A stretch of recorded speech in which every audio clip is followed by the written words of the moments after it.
क्या आप जानते हैं कि भारत में आरक्षण की भी सीमा है? सुप्रीम कोर्ट के अलग अलग डिसीजंस के माध्यम से भारत में आरक्षण की 50% सीमा निर्धारित की गई है। तो आज इस वीडियो में हम जानेंगे कि आखिर वो कौन से इंपॉर्टेंट फैसले हैं जिनके माध्यम से इस 50% सीमा का निर्धारण किया गया है, और क्या कभी इतिहास में ऐसा हुआ है कि 50% सीमा का उल्लंघन किया गया हो, और अगर ऐसा हुआ है तो सुप्रीम कोर्ट ने उस पर क्या डिसीजन दिया है।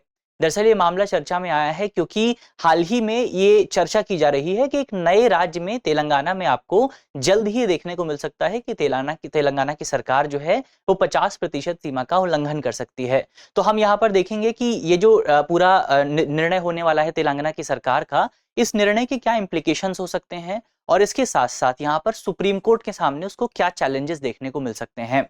मेरा नाम है अक्षय और आपका स्वागत है दृष्टि आईएएस चैनल की इस नए वीडियो में। करते हैं वीडियो की शुरुआत, और सबसे पहले वीडियो की रूपरेखा को एक बार समझ लेते हैं, यानी कि वीडियो में हम कौन कौन से इंपॉर्टेंट बिंदुओं पर चर्चा करने वाले हैं।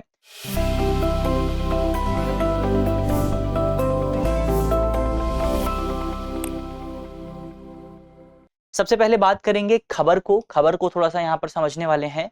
फिर यहाँ पर बात करेंगे कि जो 50% की सीमा है, 50% की जो लिमिट है, इस लिमिट का इतिहास क्या है, इसकी हिस्ट्री क्या है। जब आप इस लिमिट की हिस्ट्री खोजने जाएंगे तो डॉक्टर भीमराव अंबेडकर, जिनको भारतीय संविधान के निर्माता के तौर पर देखा जाता है, उनके बयानों में उनके जो विचार थे उसमें आपको इस 50% सीमा का जो पूरा बैकग्राउंड है वो देखने को मिलेगा। तो इस बैकग्राउंड को भी हम समझेंगे। इसके अलावा सुप्रीम कोर्ट के संबंध में महत्वपूर्ण फैसले कौन कौन से रहे हैं, कौन कौन से इंपॉर्टेंट डिसीजंस हैं, उन पर बात करेंगे। फिर ये भी देखेंगे कि क्या 50% सीमा का उल्लंघन कभी हुआ है इतिहास में, क्या ऐसा कोई एग्जाम्पल आपको मिलता है, और क्या उस एग्जाम्पल ने सुप्रीम कोर्ट के टेस्ट को स्टैंड किया है, तो इस पर भी बात करेंगे। और फिर तेलंगाना के लिए आगे की राह क्या हो सकती है। हमने बात की कि तेलंगाना की सरकार जो है वो इस संबंध में नया विधेयक लाने पर विचार कर रही है, जिस विधेयक के माध्यम से राज्य में आरक्षण की जो सीमा है उसको 50% से आगे बढ़ाया जाएगा। तो ये जो पूरा डिसीजन है, इस डिसीजन के सामने क्या क्या चैलेंजेस आ सकते हैं, उन पर बात करेंगे। तो ये एक इंपॉर्टेंट वीडियो होने वाली है आपके लिए। अंत में एक प्रश्न भी आपके लिए मौजूद है, प्रश्न का जवाब जो है वो आपको कमेंट बॉक्स में देना है। इसके अलावा ये जो पूरा टॉपिक है आपका जीएस पेपर 2 से जुड़ा हुआ है, और आप इसे भारतीय राज्य व्यवस्था यानी कि इंडियन पॉलिटी के सेगमेंट से जोड़ करके देख सकते हैं। तो चलिए वीडियो की करते हैं शुरुआत, और सबसे पहले यहाँ पर देख लेते हैं हमारी खबर क्या है। तो खबर की यदि आप बात करें, हमने देखा कि तेलंगाना की सरकार जो है वो जो आपका पिछड़ा वर्ग है, बैकवर्ड कम्युनिटी जो है, उसके लिए आरक्षण को 25% से बढ़ा करके 42% करने पर विचार कर रही है, और इसको जल्द ही एक विधेयक के तौर पर तेलंगाना की जो विधानसभा है उसमें पेश किया जाएगा। लेकिन समस्या यहां पर यह है कि अगर यह विधेयक पेश होता है, अगर जो है बैकवर्ड कम्युनिटी के लिए जो आरक्षण है उसको बढ़ा करके 25% से बढ़ा करके 42% किया जाता है, तो इसके परिणाम स्वरूप राज्य में जो टोटल रिजर्वेशन है वो बढ़ करके 62% हो जाएगा, 62% हो जाएगा। लेकिन सुप्रीम कोर्ट ने तो अपने अलग अलग डिसीजंस में जो सीमा निर्धारित की है वो तो 50% की है। तो ऐसे में तेलंगाना सरकार के सामने जो सबसे बड़ी चुनौती आने वाली है वो सुप्रीम कोर्ट की इसी सीमा की आने वाली है कि तेलंगाना की सरकार इस टेस्ट को कैसे पास करेगी। अभी हम देखेंगे कि आगे कि इस टेस्ट को पास करने का तरीका क्या है। सुप्रीम कोर्ट ने ही 1992 में इंदिरा साहनी केस में ये तरीका बताया था कि आप कैसे इस टेस्ट को पास कर सकते हैं। तो अभी हम देखेंगे कि ये क्या तरीका है। लेकिन फिलहाल आपकी ये खबर है कि तेलंगाना की सरकार इस तरह का कोई डिसीजन लेने पर विचार कर रही है। अब हम यहाँ पर देखते हैं कि आपका इसका जो पूरी लिमिट है, 50% की जो लिमिट है, उस लिमिट का बैकग्राउंड क्या रहा है, उस लिमिट का इतिहास क्या रहा है। तो लिमिट के बैकग्राउंड को अगर आप देखें तो इसका जो बैकग्राउंड है वो हमें डॉक्टर भीमराव अंबेडकर के विचारों में देखने को मिलता है, उनके आइडियाज में देखने को मिलता है। डॉक्टर भीमराव अंबेडकर की अगर आप बात करें तो संविधान सभा में जो बहस हो रही थी, उस बहस के दौरान अपने विचार पेश करते हुए डॉक्टर अंबेडकर ने कहा था, डॉक्टर अंबेडकर बेसिकली आपका अवसर की समानता पर विश्वास रखते थे, यानी कि राइट टू अपॉर्चुनिटी पर विश्वास रखते थे, इक्वालिटी ऑफ अपॉर्चुनिटी पर विश्वास रखते थे। इस संबंध में उन्होंने आरक्षण की आवश्यकता की चर्चा की थी। डॉक्टर अंबेडकर ने इस पूरे विषय पर बयान देते हुए कहा था कि यदि 70% पद आरक्षित कर दिए जाएं और केवल 30% पद जो है ये अनारक्षित रहें, तो ये समानता के सिद्धांत का उल्लंघन होगा। यानी कि डॉक्टर अंबेडकर सीधी सी सरल सी बात ये कहना चाहते थे कि मान लीजिए आपकी 100 पोस्ट हैं, इन 100 पोस्ट में से आप अगर 70 पोस्ट आरक्षित कर देंगे, अगर आप 70% पोस्ट जो है उसको आरक्षित कर देंगे, तो यहां पर आरक्षण रह कहां गया, यहां पर समानता रह कहां गई। तो यही बात डॉक्टर अंबेडकर जो है अपने विचारों में कहते हैं कि ये जो है समानता के सिद्धांत का उल्लंघन होगा। और इसी विचार, उन्हें जो सुझाव दिया था, उन्होंने सुझाव दिया कि जो आपका आरक्षण है, आरक्षण को अल्पसंख्यक सीटों तक हमें सीमित करके रखना चाहिए, जो माइनॉरिटी सीट्स हैं वहां तक हमें सीमित करके रखना चाहिए। और इसी विचार से आगे चल करके आपका 50% की जो लिमिट है, उस लिमिट की नींव रखी गई, उस लिमिट का जो पूरा बेस था, वो बेस इन्हीं विचारों से तैयार हुआ, वो बेस जो है वो इन्हीं आइडियाज के आधार पर तैयार हुआ। तो ये सबसे पहले हमने उसका हिस्टोरिकल बैकग्राउंड क्या रहा है उसको देखा। अब सुप्रीम कोर्ट के कुछ इंपॉर्टेंट डिसीजंस यहां पर रहे हैं जिन पर हम बात करेंगे, लेकिन उस पर बात करने से पहले एक इंपॉर्टेंट सूचना आपके लिए है। सूचना इस बात को लेकर के है कि हमारा नोएडा वाला जो कैंपस है उसमें कुछ नए बैचेस की शुरुआत हो रही है। इसमें आपके हिंदी के बैच भी हैं, इसमें इंग्लिश के बैच भी हैं, कुछ बैचेस में एडमिशन भी शुरू हो चुके हैं। तो अगर आप किसी भी बैच के बारे में जानकारी प्राप्त करना चाहते हैं तो नोएडा सेक्टर 15 का जो मेट्रो स्टेशन है उसके काफी करीब आपको ये नई क्लासेस देखने को मिलेंगी। इन नई क्लासेस को आप विजिट कर सकते हैं, नया कैंपस आप देख सकते हैं, तमाम सुविधाएं मौजूद हैं और वहां पर आपको इन कोर्सेज के बारे में जानकारी भी मिल जाएगी। अगर आप ऑनलाइन जानकारी चाहते हैं तो आप नंबर नोट कर लीजिए। नंबर है हमारा 8750187501। इस नंबर पर आपको इस पूरे विषय के बारे में, इस पूरे कोर्स के बारे में, कोर्स के सेंटर के बारे में और इसके साथ साथ जो भी तमाम हमारे कोर्सेज हैं, ये तो यूपीएससी का कोर्स है, मान लीजिए आप बीपीएससी की तैयारी कर रहे हैं, मान लीजिए आप यूपीपीसीएस की तैयारी कर रहे हैं, तो उसके लिए भी जो तमाम कोर्स हैं वो उनकी जानकारी भी आपको इसी नंबर पे मिल जाएगी। तो नंबर को हमेशा अपने पास नोट करके रखना है। नंबर नोट कर लीजिए दोबारा से 8750187501। इस पर आपको और विस्तार से जानकारी मिल जाएगी। चलिए आगे बढ़ा जाए। अब हमने देखा कि ये पूरा मामला क्या है वो हमने समझा। इस पूरे मामले पर 50% की जो लिमिट है उस पर डॉक्टर अंबेडकर के क्या विचार थे उन पर हमने बात की। अब यहां पर हम बात करते हैं 50% की लिमिट की, कि 50% वाली लिमिट क्या है और इसकी शुरुआत कहां से होती है, इसका आइडियोलॉजिकल बैकग्राउंड कहां है वो तो हमने देख ही लिया कि डॉक्टर भीमराव अंबेडकर के जो विचार थे उसमें आपको इसका आइडियोलॉजिकल बैकग्राउंड मिलता है। लेकिन यहाँ का जो मटेरियलाइज हुआ वो सही मायने में आपको कहां से देखने को मिलता है उसकी बात करते हैं। इस संबंध में जो पहला इंपॉर्टेंट केस है, 3 इंपॉर्टेंट केस हम डिस्कस करेंगे, बहुत सारे केस है आरक्षण से जुड़े हुए, लेकिन 50% की सीमा से जुड़े हुए 3 इंपॉर्टेंट केस हैं। पहला आपका केस है MR बालाजी बनाम मैसूर राज्य। अब ये जो 50% की सीमा वाली बात है, अगर आपसे कोई पूछता है कि इसकी शुरुआत कहां से होती है, कि ये इसका विचार कहां से जन्म लेता है, तो ये केस आपका सबसे इंपॉर्टेंट है। MR बालाजी केस जो है, इस केस में 50% सीमा जो है उसका विचार सबसे पहले पेश किया गया था। ये केस कब आया? ये केस आया आपका 1962 में। क्यों आया केस? ये केस आया था क्योंकि मैसूर की जो सरकार थी उसकी तरफ से 68% सीटें जो थी वो सीटें यहां पर आरक्षित करने का आदेश जारी किया था। फिर ये मैसूर की सरकार जो थी उसका जो आदेश था उसको चैलेंज किया गया सुप्रीम कोर्ट में। सुप्रीम कोर्ट ने मैसूर की सरकार के आदेश को रद्द कर दिया और रद्द करते हुए सुप्रीम कोर्ट ने कहा कि आरक्षण जो है उचित सीमा में होना चाहिए, एक जो है लिमिट यहां पर तय होनी चाहिए। और एक विचार के तौर पर सुप्रीम कोर्ट ने कहा था कि ये जो लिमिट है ये सामान्य तौर पर आप 50% की लिमिट मान सकते हैं जिस लिमिट में आपका आरक्षण हो सकता है। लेकिन अदालत ने यह भी कहा कि स्थिति के अनुसार जो है प्रतिशत में बदलाव भी हो सकता है। ये जो 50% का विचार था MR बालाजी केस में, ये केवल एक आइडिया के तौर पर पेश किया गया था और बाद में सुप्रीम कोर्ट ने यह भी कहा था इसी केस में कि ये जो लिमिट है, जो आपका प्रतिशत है, बाद में चेंज भी हो सकता है, परिस्थितियों के अनुसार चेंज हो सकता है। तो ये रहा आपका MR बालाजी केस। दूसरा आपका केस है केरल राज्य बनाम NM थॉमस। केरल राज्य बनाम NM थॉमस केस जो है ये आपको 1976 में देखने को मिला था। अब ये केस आया क्यों था उसकी यदि आप बात करें तो ये केस आया था क्योंकि केरल सरकार की तरफ से एक आदेश जारी किया था। केरल सरकार ने बेसिकली राज्य के जो SC ST सरकारी कर्मचारी थे उन सरकारी कर्मचारियों को डिपार्टमेंटल प्रमोशन में एक परीक्षा देने से छूट प्रदान कर दी थी।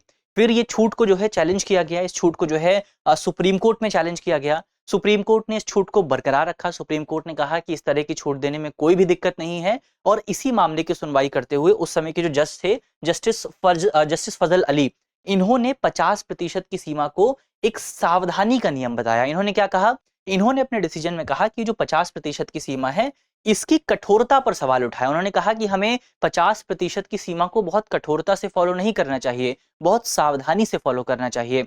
इन्होंने क्या कहा? इन्होंने तर्क दिया कि मान लीजिए किसी राज्य में जो है मान लीजिए किसी राज्य में आपका 100 लोग रहते हैं और 100 लोग जो हैं वो किसी राज्य में 100 लोग रहते हैं, इसमें से आपका 80% जो लोग हैं वो किसी एक स्पेसिफिक कम्युनिटी से बिलोंग करते हैं, मान लीजिए शेड्यूल कास्ट कम्युनिटी से बिलोंग करते हैं और मात्र 20% लोग जो हैं वो आपका जनरल कैटेगरी से हैं। अब ऐसे कंपोजिशन में अगर सिचुएशन ये है, ऐसे कंपोजिशन में अगर आप मात्र 50% सीटें इनके लिए आरक्षित करते हैं तो ये इनके साथ भेदभाव हो जाएगा।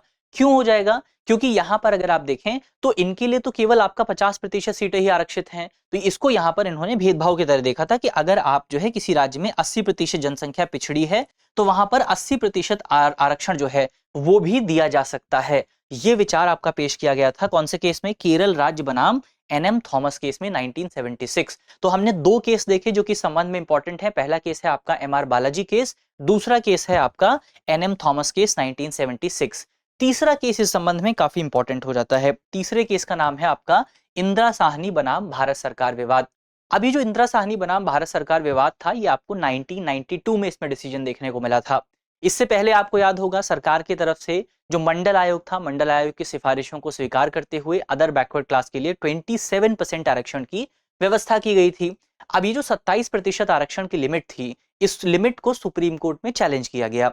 सुप्रीम कोर्ट में इस लिमिट को चैलेंज किया गया, लेकिन सुप्रीम कोर्ट ने इस पूरे मामले की सुनवाई करते हुए 27% की लिमिट को सही ठहराया। सुप्रीम कोर्ट ने कहा कि 27% जो है वो पूरी तरीके से ठीक है और अदर बैकवर्ड क्लासेस की सिचुएशन इतनी ठीक नहीं है कि वो अपने आप स्टैंड हो सके, तो उनको जो है एक एक्सटर्नल पुश की जरूरत है। तो यहाँ पर 27% आरक्षण दिए जाने की बात की गई थी, तो सुप्रीम कोर्ट ने इसको वैध ठहराया था।